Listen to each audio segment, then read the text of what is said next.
Amados, todos encontraram Lucas capítulo 14, verso de número 27?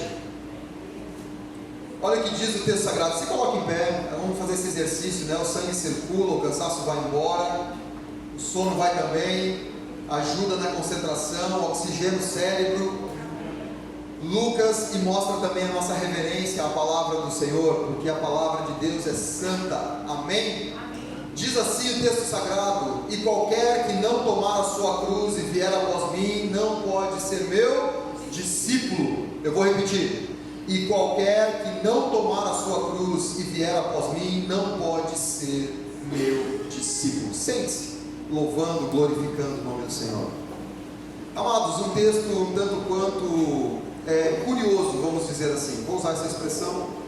Por quê? Porque o culto de domingo, geralmente a gente espera algo mais evangelístico, algo que venha, mas eu sou um pastor um pouquinho diferente dos demais, e eu gosto de trazer palavras de ensino também. E algo que o Senhor vem incomodando muito o meu coração, de certa forma. Por quê? Porque a Páscoa se aproxima, e não são poucas as pessoas que, como eu, quem sabe no passado, cantou muitas vezes aquele hino da harpa ou do cantor cristão que dizia assim: se eu amo a mensagem da cruz. Eu não sou cantor, irmãos, então desconsidere a melodia e o resto tudo mais, mas a letra ela é importante para mim e para você. Era uma letra que declarava o amor à mensagem da cruz. É engraçado que quando nós nos achegamos para a palavra, quando nós nos aproximamos das Escrituras, nós começamos a perceber que a mensagem pregada da cruz, a mensagem anunciada da cruz, ela acabou perdendo a sua essência ao decorrer da história. Como assim, pastor? A mensagem ela é anunciada, todo mundo conta, irmão, todo mundo aponta para as bênçãos da cruz, as consequências, os frutos que a cruz de Cristo gerou sobre as nossas vidas. Mas a mensagem da cruz, a mensagem da cruz que transforma vidas, que impacta no coração das pessoas, essa mensagem se perdeu. Essa mensagem se perdeu e o entendimento da palavra ficou distorcido.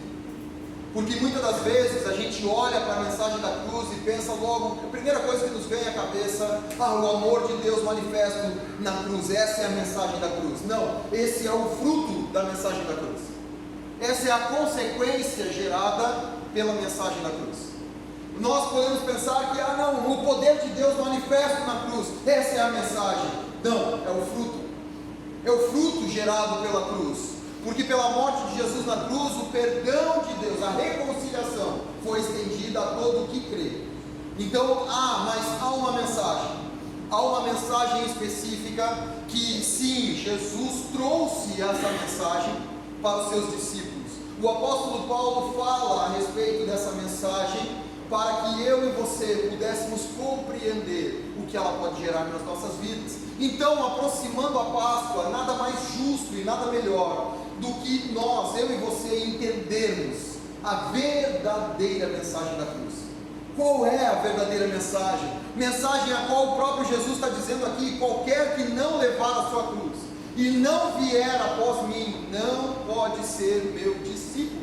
Então, se eu e você não compreendemos a mensagem verdadeira da cruz, não entendemos qual o verdadeiro propósito dessa mensagem, nós não seremos discípulos de Jesus. Olha só a perda, a consequência do não entendermos, do não compreendermos. Porque se de fato, irmãos, a mensagem da cruz fosse somente o amor de Deus manifesto ali na morte do seu Filho, se fosse essa a essência da mensagem, todos nós que aceitamos o Senhor como Salvador das nossas vidas viveríamos os frutos, o resultado da mensagem da cruz. O problema é que muitas pessoas vêm para a igreja, fazem parte de um movimento religioso, mas não conseguem desfrutar dos frutos da cruz do Calvário. Querem, desejam, vêm para a igreja, buscam e não conseguem desfrutar do resultado de ser um discípulo de Jesus.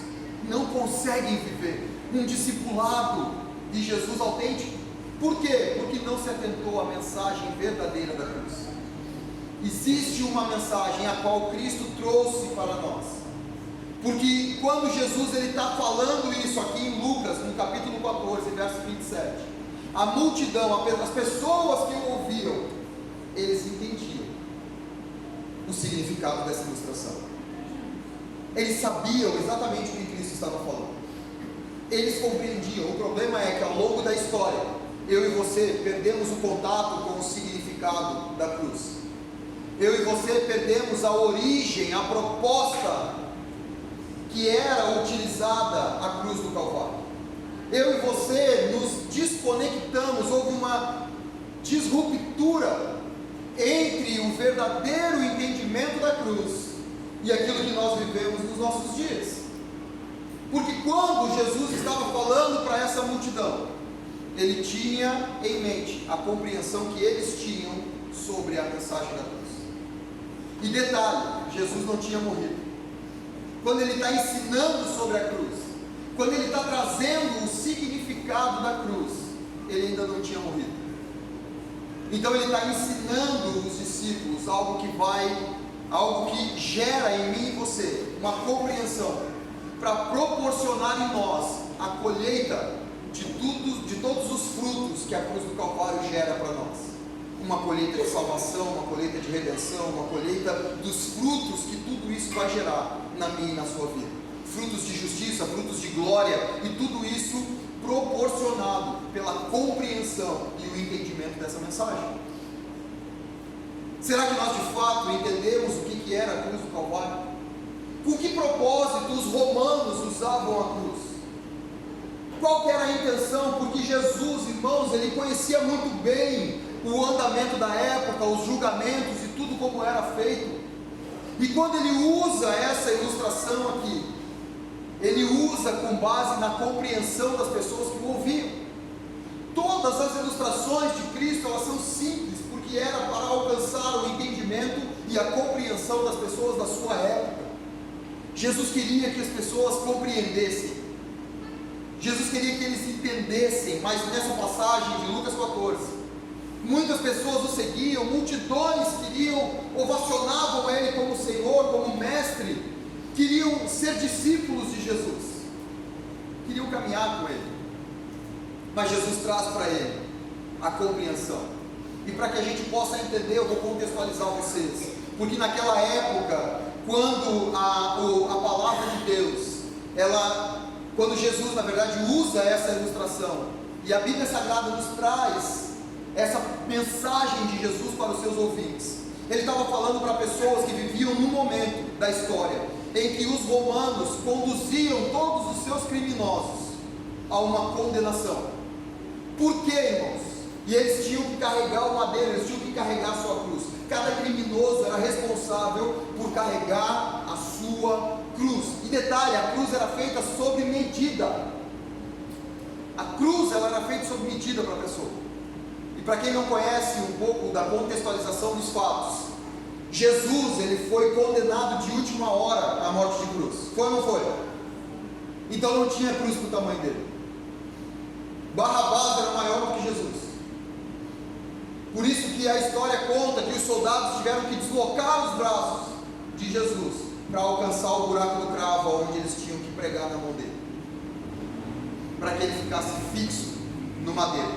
Então, amados, quem deveria conduzir aquele madeiro, na verdade, não era Cristo, mas ele conduz. Jesus leva a sua própria cruz. E assim como todos os criminosos. Por que os criminosos naquela época, Roma usava desse madeiro para que eles fossem até o seu local de execução?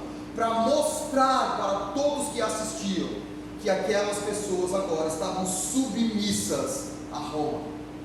Então, quando o criminoso estava carregando o seu madeiro, ele estava mostrando para toda a multidão a sua submissão ao Império Romano, o quanto ela havia se submetido às leis e às autoridades de Roma.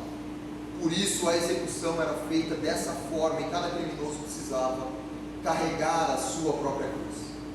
Então, quando nós olhamos para essa mensagem, quando nós olhamos para esse fato da história e percebemos então a real intenção de Cristo ao trazer esse ensinamento, porque isso acaba demonstrando para nós que o principal foco, e Jesus estava usando aquilo como ilustração justamente para trazer ao entendimento daqueles que queriam seguir Jesus, aqueles que queriam ser discípulos de Jesus. Jesus estava dizendo: ei, existe um preço a ser pago. Você quer ser meu discípulo? Você quer vir após mim? Pode vir, mas há um preço. Jesus nunca escondeu isso de ninguém. Todas as pessoas que vinham até Cristo, não era escondido, há um preço. Você está disposto a pagar? Por que Jesus fazia isso, irmãos? Para que a pessoa pudesse declarar publicamente, dizendo: eu sei que há um preço, e eu estou disposto a pagar, porque te seguir excede o preço de qualquer outra coisa. Em valores, ser teu discípulo e te seguir excede qualquer riqueza, qualquer outro bem, qualquer outro privilégio que o mundo possa me proporcionar. Então, quando Cristo está trazendo a nós esse entendimento, Ele traz também para os nossos dias hoje, nos dias que nós vivemos, período em que muitos pregadores falam que é o tempo da graça, período em que a Páscoa perde o seu sentido, e muitas pessoas estão por aí correndo, comprando chocolates e ovos e coelhos para presentear e confundir a mente dos seus filhos em relação ao verdadeiro significado da Páscoa. Porque a mensagem da cruz, ela tem um significado muito importante para mim e para você. E nós somos convidados pela palavra a amar essa mensagem, a mostrar o nosso amor a respeito dessa mensagem. E o que é amar, irmãos? Como que eu posso amar uma mensagem da cruz? E eu fiquei refletindo sobre isso. Estamos nos aproximando da Páscoa, tempo de crucificação, e muitas das vezes nós não entendemos a expressão máxima do amor.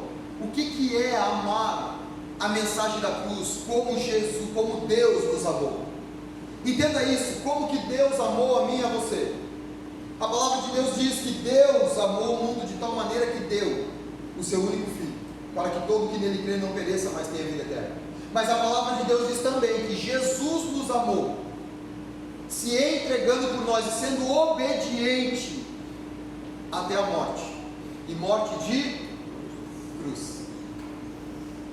Obediência, submissão, essa é a mensagem da cruz, essa é a essência da mensagem, submissão. Então, quando nós declaramos para Deus: Senhor, nós te amamos, nós precisamos entender que a Bíblia, ela descreve o amor como suprema expressão de lealdade. Jesus foi leal aos princípios do Pai, foi leal aos propósitos do Pai até o fim.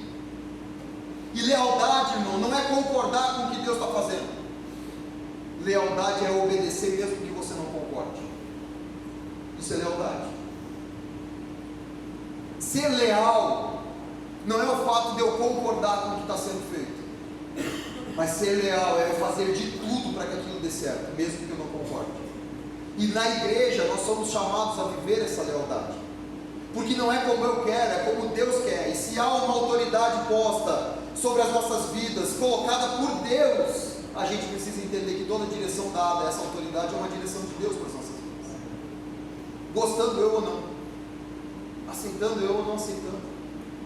Jesus, ele mostrou isso em exemplo. Ele foi submisso à vontade do Pai, primeiro porque ele tinha total convicção de que a vontade de Deus era melhor para a vida dele. O interessante é que a Bíblia diz que para mim e para você, que a vontade de Deus é boa, perfeita e agradável. Mas só experimenta essa vontade boa, perfeita e agradável quem é leal, quem demonstra amor a Deus e em lealdade se submete à vontade do Senhor. Aí você vai viver. O problema é que muitas pessoas querem viver a boa, perfeita e agradável vontade de Deus, mas não querem se submeter à vontade do Senhor. Não querem fazer do seu jeito, da sua maneira, como acha que é e bem entende. Mas quando a palavra de Deus traz para nós como tem que ser feito para colher o fruto na nossa vida, aí nós não concordamos. Não é bem assim que a palavra diz, isso não é dessa forma, o pastor não soube se expressar, não deve ser assim. Entenda isso, igreja. Satanás, ele está sabotando a fé das pessoas continuamente, e ele faz isso como? Deturpando a mensagem do Evangelho, desvirtuando o meu e o teu entendimento sobre o verdadeiro significado das Escrituras, fazendo com que a gente viva como quer, mas na expectativa de colher de Deus um fruto que nunca vamos receber. Por quê? Porque não estamos sendo submissos, não devotamos um amor real a Deus. Eu falo isso e vou repetir de novo: aonde está a minha e a sua manifestação de amor para com Deus?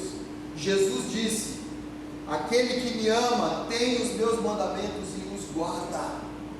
Esse é o que me ama, e ele será amado do meu Pai. Eu o amarei e nós nos manifestaremos a ele. Então, quando nós queremos expressar o amor a Deus, ele é expresso por meio da nossa lealdade, assim como Deus, por meio da sua lealdade, expressou um amor incondicional por mim e por você, um amor que nós não merecíamos. Da mesma forma, ele anseia, ele espera essa mesma manifestação de amor. Ele não espera nada menos que isso. Ele espera a mesma manifestação de amor, minha e sua, por ele. Essa é a expectativa de Deus para nós. Esse é o anseio, e por isso Jesus ele traz para nós essa mensagem da cruz. Então, qual é a essência da mensagem da cruz?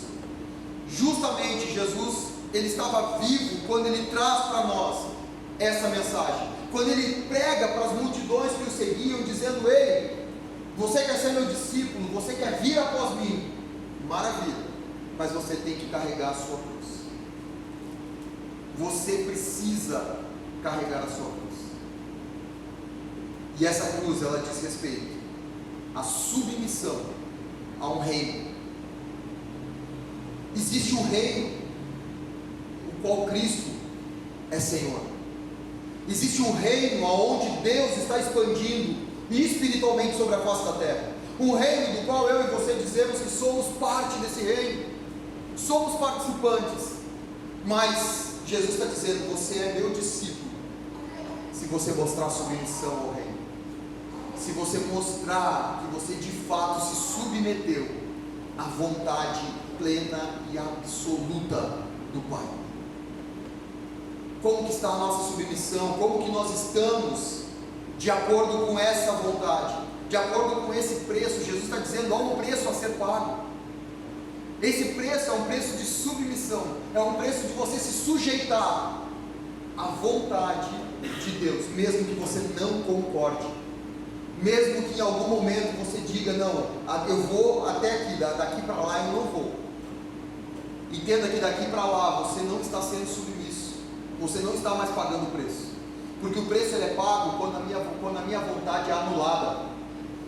Por isso que numa outra passagem Jesus vai dizer assim: quem quer vir após mim, negue-se a si mesmo, ou seja, anule a sua vontade, anule os seus desejos, se anule para obedecer aquilo que eu estou determinando, segundo as leis e ordens do meu reino. Agora é comigo. Você saiu do império das trevas, mas agora você faz parte de um outro império. Não é uma liberdade por libertinagem, ou seja, para vivermos de qualquer jeito, vivermos como bem queremos, porque somos livres. Não, quem ensinou isso ensinou errado. Você é livre do pecado, sim, mas para se submeter à vontade de Deus, porque se você tivesse escravizado, se Jesus não tivesse nos libertado do pecado, nós não nos submeteríamos à vontade do Senhor. Pela nossa própria vontade, pelo meu e o seu querer, ninguém se dispõe a se submeter a Cristo Jesus como Senhor das nossas vidas. Não nos submetemos, continuamos sim querendo viver do nosso jeito, da nossa maneira, como queremos e bem entendemos, mas não foi assim. Deus não montou, não construiu todas as coisas dessa forma. Deus construiu e mandou o Filho dele, que deu exemplo de submissão. Você viu Jesus desobedecer o Pai em alguma coisa? Em modo algum. Em todo tempo ele dizia: eu faço tudo que o meu Pai manda. Eu obedeço, o Pai mandou, eu faço. O Pai diz para fazer, eu faço. Se não chegou a minha hora, eu não me movo. Numa determinada festa, Maria corre para Jesus, com plenos conhecimentos da capacidade, do poder do seu filho, e pede para ele: faz alguma coisa. Os convidados, os anfitriões da festa vão ser envergonhados. O vinho acabou, e Jesus olha para ela e diz: que tenho eu contigo, mulher? A minha hora ainda não chegou. E mesmo com uma resposta dessas, Maria, ousada, vira por serviçais e diz: façam tudo que ele mandar. Confiante, convicta, pois sabia quem estava recorrendo. Mas percebam, e a minha atenção é toda no Mestre, toda no Senhor, que não queria dar um passo naquele casamento, ele não queria fazer uma manifestação de poder e de glória, sem que tivesse chegado, sem ter a certeza de que o tempo dele havia chegado, sem ter a certeza de que o tempo dele e a autoridade do Pai sobre a vida dele havia permitido que ele pudesse manifestar o seu poder e a sua glória naquele lugar. Que maravilha, irmãos! Uma submissão no Filho, um Filho que se despiu da sua glória. E a palavra de Deus diz: tende em vós o mesmo Espírito de Cristo Jesus, que se despiu da sua glória e veio habitar entre nós em forma corpórea de homem. Ele esvazia-se de todo o poder, autoridade, tudo que ele tinha direito como Deus, para vir em forma corpórea de homem, de criatura, abrindo mão de tudo para se submeter à vontade do Pai. E nós, a pergunta é: e nós? Como que está a minha e a sua submissão a Cristo? Em que nível nós estamos nos submetendo? Quanto de submissão a gente está seguindo o exemplo do filho mais velho, do irmão mais velho? Em todo o tempo Jesus estava dizendo para aquela multidão: há um preço para ser meu discípulo. Estão dispostos a pagar? A pergunta de Cristo sempre foi essa: o preço está aqui, está disposto a pagar o preço? Você está disposto a me seguir? Num outro momento, quando alguns discípulos correm até Jesus para segui-lo, ele diz: mestre, eu quero te seguir. E ele chega e fala: olha só, as raposas têm covis, mas o Filho do Homem não tem aonde reclinar a cabeça. Está disposto a me seguir? Ele está dizendo: há um preço a pagar para aqueles que querem me seguir. Um outro jovem diz: Senhor, eu vou te seguir, mas primeiro deixa eu sepultar os meus pais. E Jesus chega e dá reta para ele: não, tu quer me seguir? Então deixa os mortos sepultarem seus mortos, tu vem e me segue. Há um preço. E que preço nós estamos dispostos a pagar?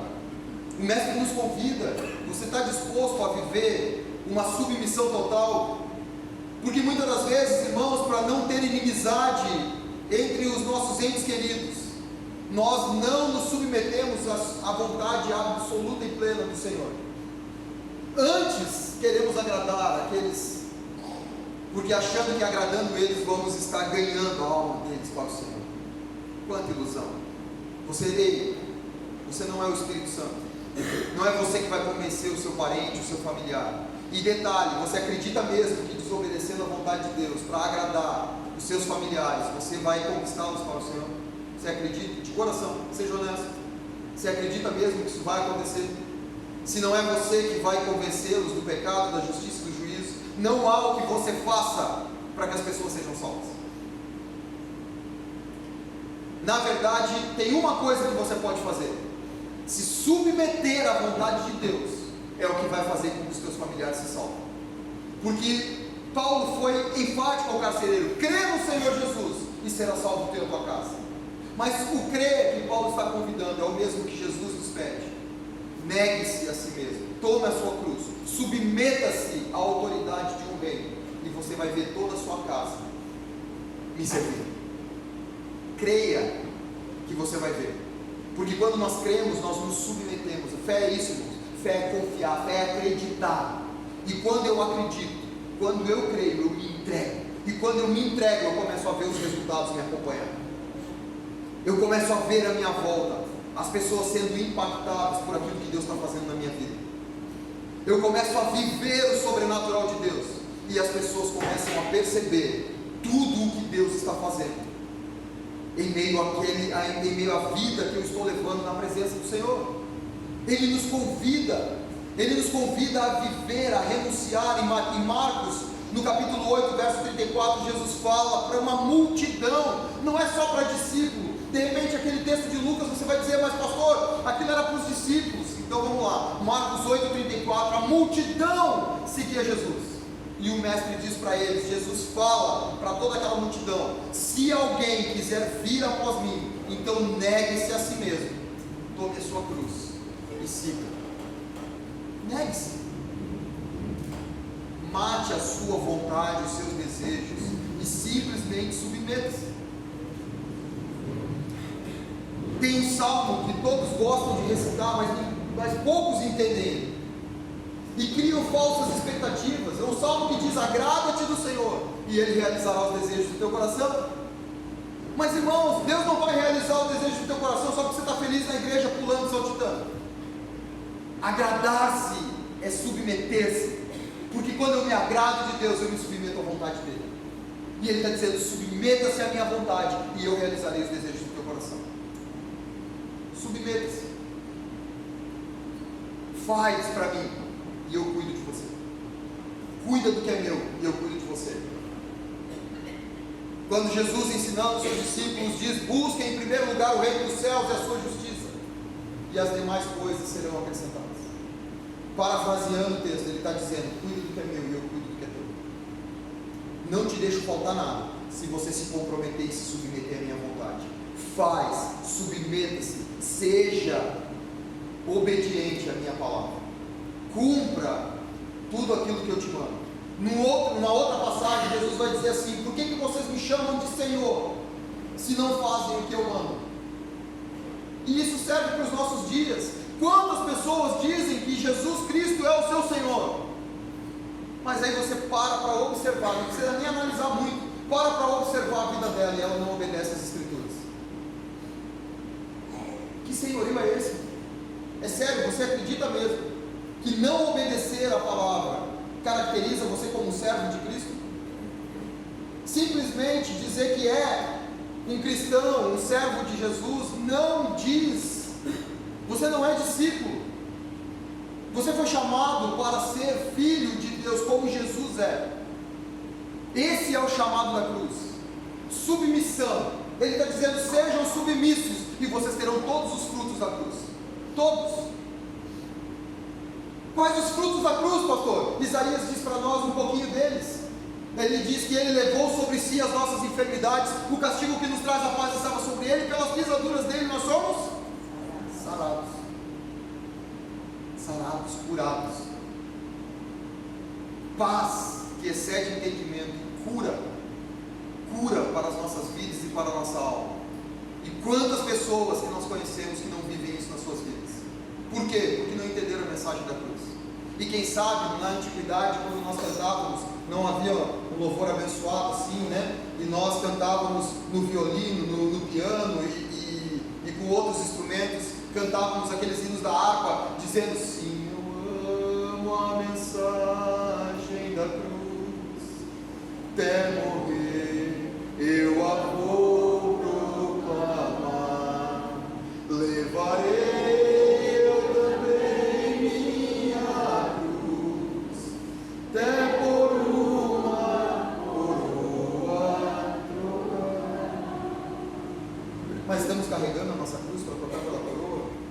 Ou será que nós largamos a cruz para viver como nós queremos? Deixamos a submissão ao reino para viver submissos à nossa vontade, o nosso querer, e acreditando que estamos servindo a Jesus, e pior, na ilusão de que receberemos qualquer tipo de coroa quando chegar na eternidade. Será que nós estamos vivendo iludidos, ou de fato carregamos a nossa cruz, negando a nossa própria vontade, os nossos desejos, para nos submetermos à vontade e o compromisso com o reino de Deus nas nossas vidas?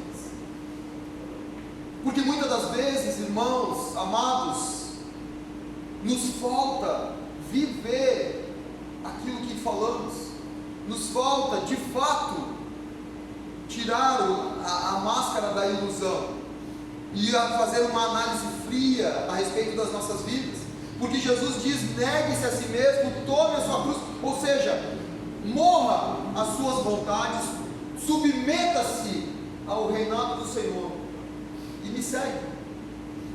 Me segue, você vai para o mesmo lugar de Jesus, para a eternidade, à destra do Pai.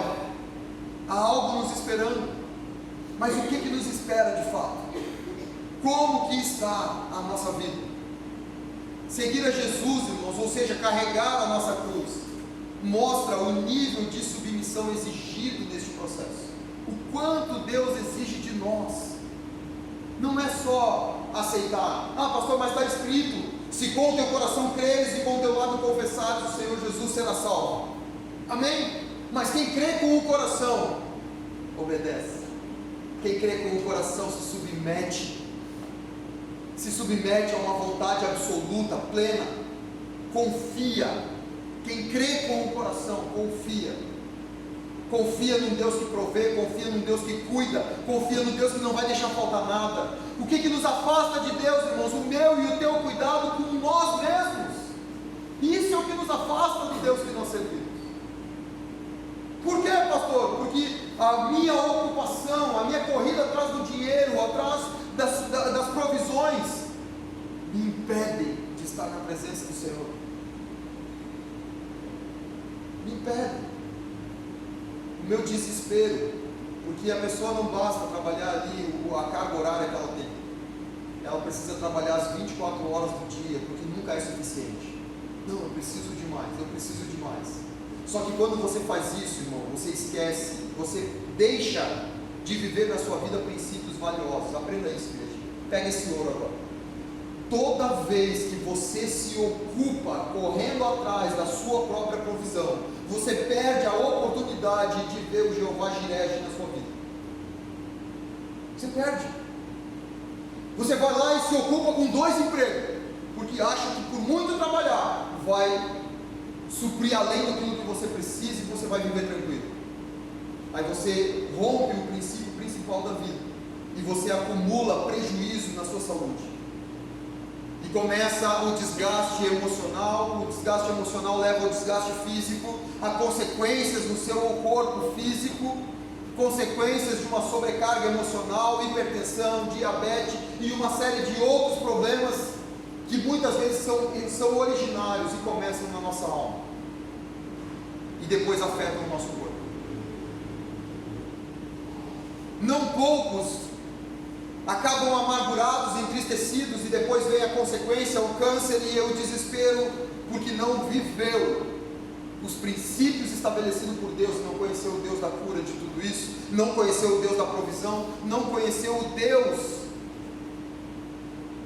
Todo-Poderoso, Príncipe da Paz, Pai da Eternidade, Deus que é Deus, Deus que controla todas as coisas.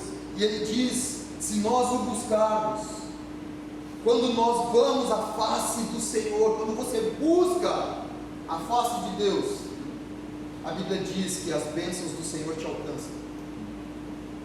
Ou seja, quando nós estamos de costas para o Senhor, cuidando da nossa provisão, na expectativa de sermos o sustentador das nossas vidas, nós perdemos de ser abençoados, porque nós estamos correndo atrás da bênção, e a bênção atrás de nós, e nós correndo atrás da bênção. Você já viu um cachorro correndo atrás do rabo?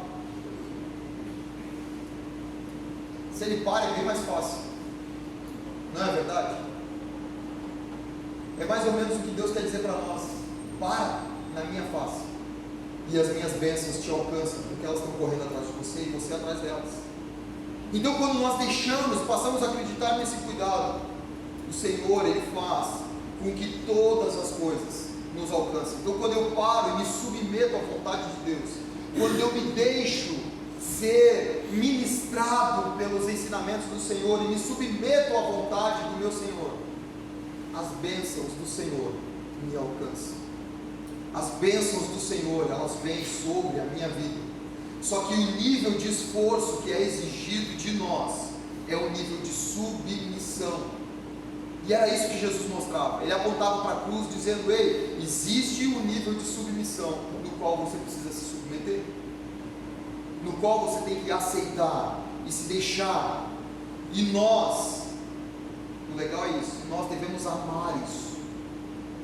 Amar. Como que ama? Fazendo. Porque Deus diz assim: eu provo o meu amor para com vocês, eu dei. Ou seja, Deus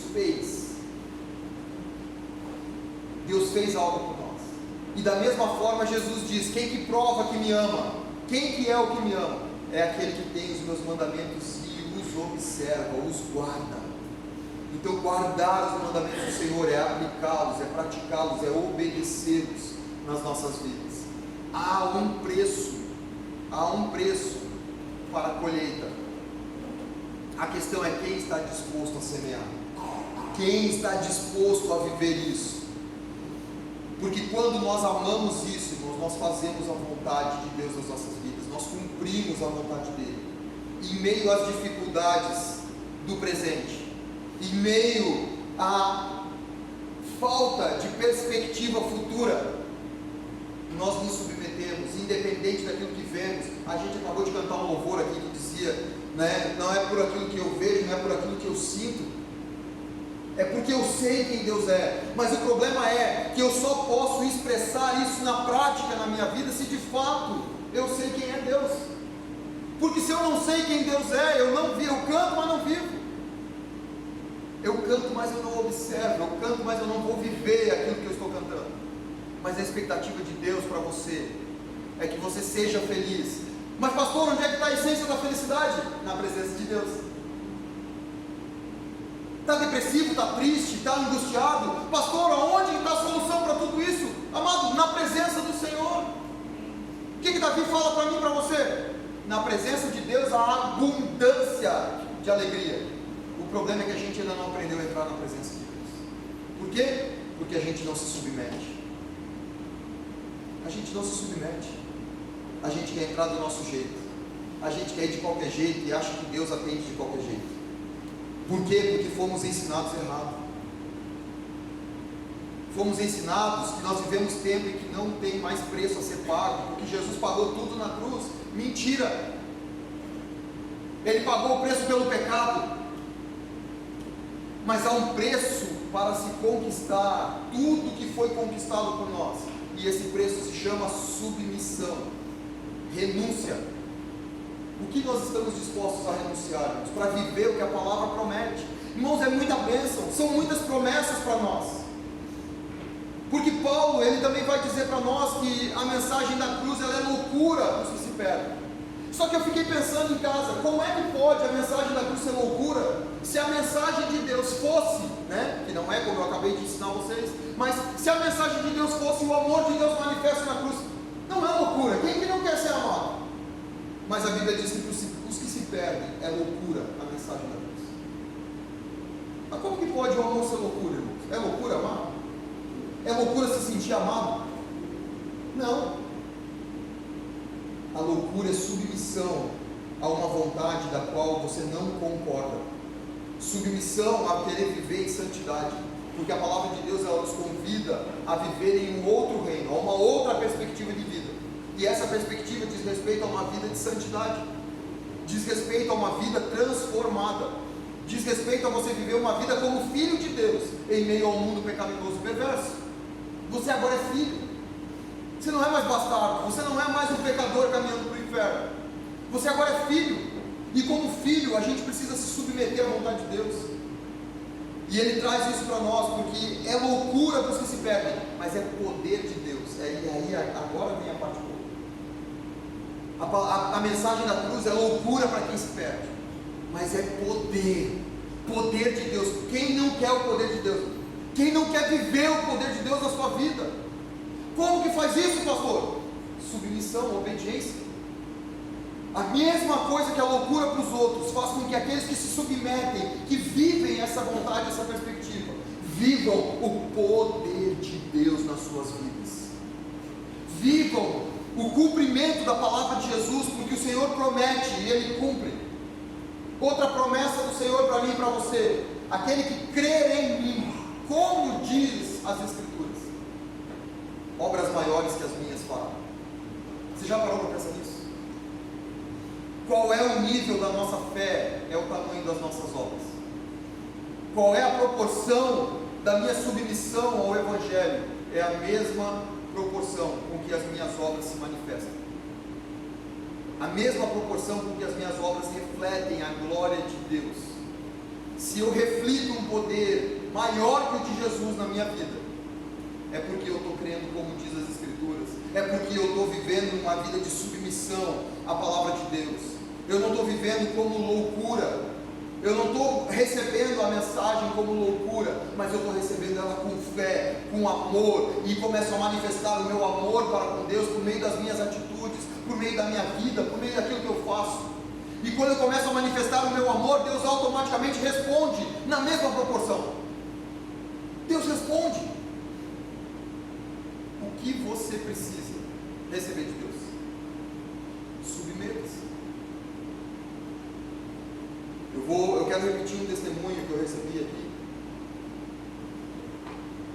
Porque no dia que nós realizamos aqui o dia de oração para combate ao câncer, não sei se os irmãos estavam aqui, alguns lembram desse dia.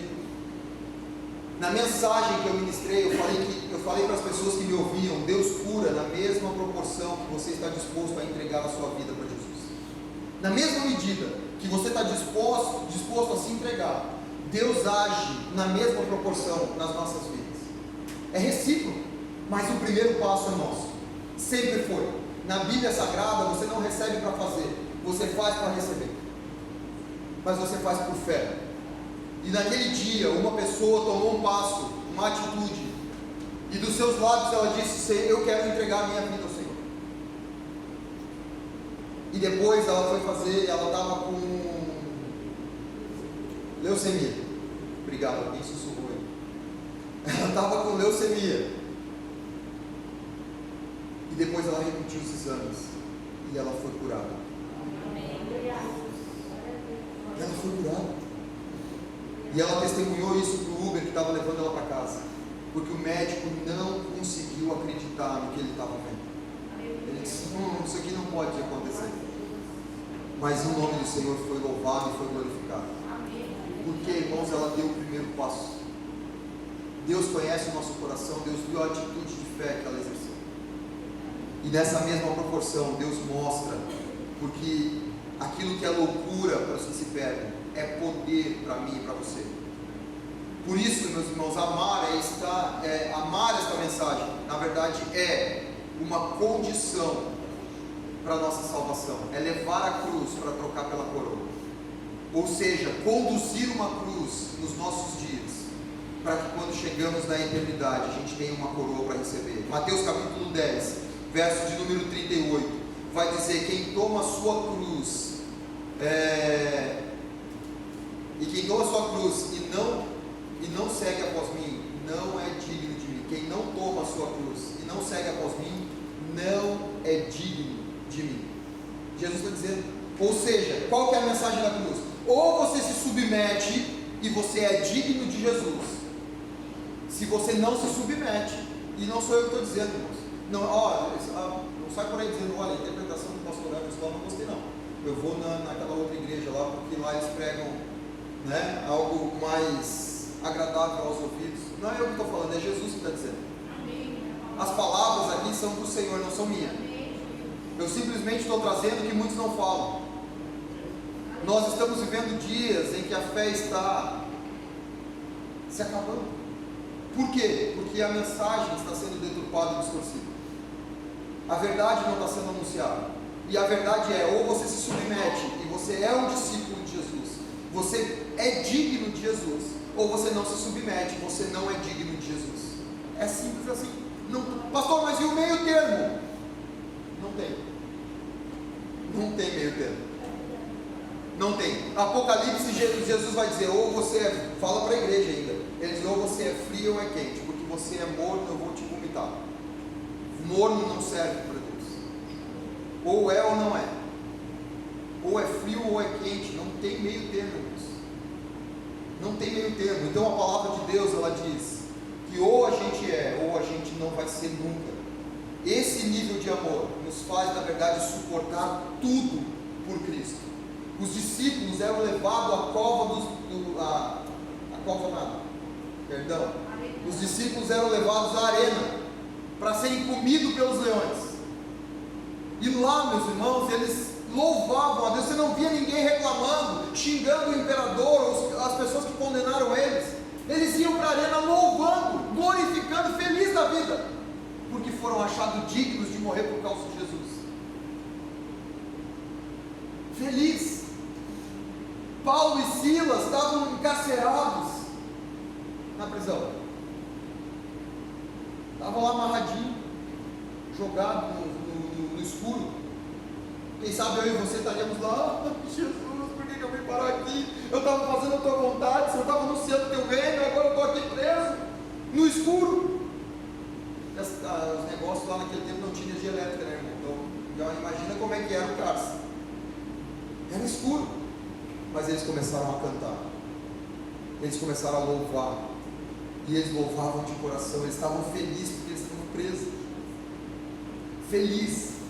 Hoje a gente enfrenta uma luta, quase morre chorando, e ainda recita aquele salmo, também aplicando errado. O choro pode durar uma noite, mas a alegria vem como se quando ao amanhecer tudo se resolvesse, um estralar de dedos.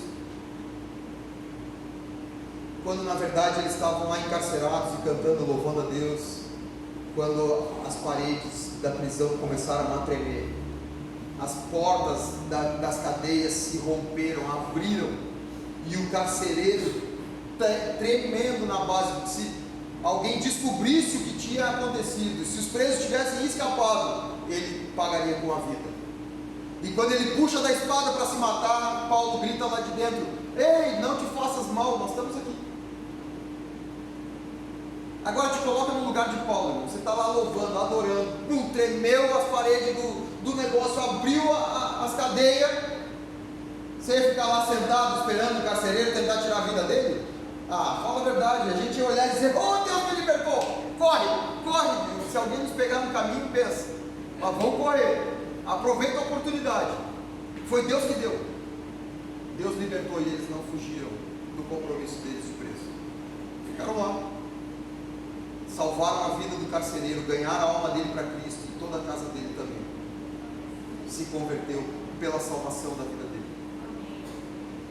E eles saíram pela porta da frente, não saíram fugindo nem correndo, porque Deus havia aberto os grilhões das suas cadeias. Porque Deus é um Deus que faz a obra por completo.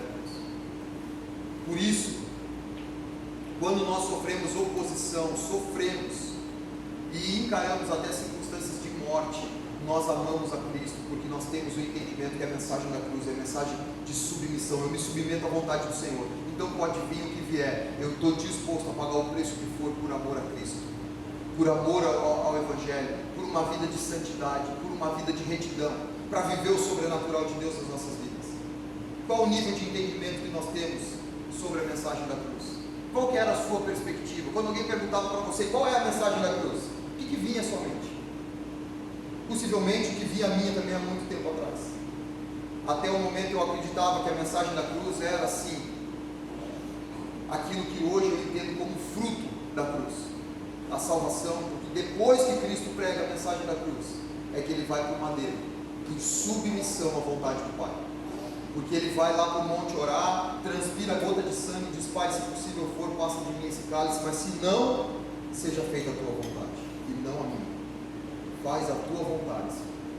Abrindo um parênteses ali, quando Jesus fala não à vontade dele, ele não está se referindo à morte, porque a vontade dele era de morrer para nos resgatar. Era o último adversário a ser vencido, era a morte. Ele sabia que ia vencer. Então o problema de Jesus não era com a morte, o problema de Jesus era a falta da presença do Pai na vida dele, porque quando todos os nossos pecados estivessem sobre a cruz, o Pai não poderia estar presente. A única coisa que faz separação entre nós e Deus são os nossos pecados. E naquele momento Jesus levou sobre si todos os pecados, todos, e o Pai não estava com ele. Por isso ele fala: Deus meu, por que me desamparaste? Naquele momento o Pai não podia estar com o Filho. Foi a única coisa em toda a existência de Cristo que ele nunca havia experimentado até aquele momento, foi a ausência do Pai, porque ele estava com o Pai desde a fundação do mundo. E João fala isso: ele era o Verbo estava com Deus, o Verbo era Deus, e o Verbo se fez carne e veio habitar entre nós. E desde o momento que ele se fez carne e habitou entre a gente, ele nunca deixou de estar na presença do Pai. Mas naquele momento da cruz ele experimentou essa ausência, e a dificuldade dele era com isso, não com a morte. Qual o nível da sua submissão? Qual o nível de submissão nós estamos apresentando diante da vontade de Deus manifesta nas Escrituras?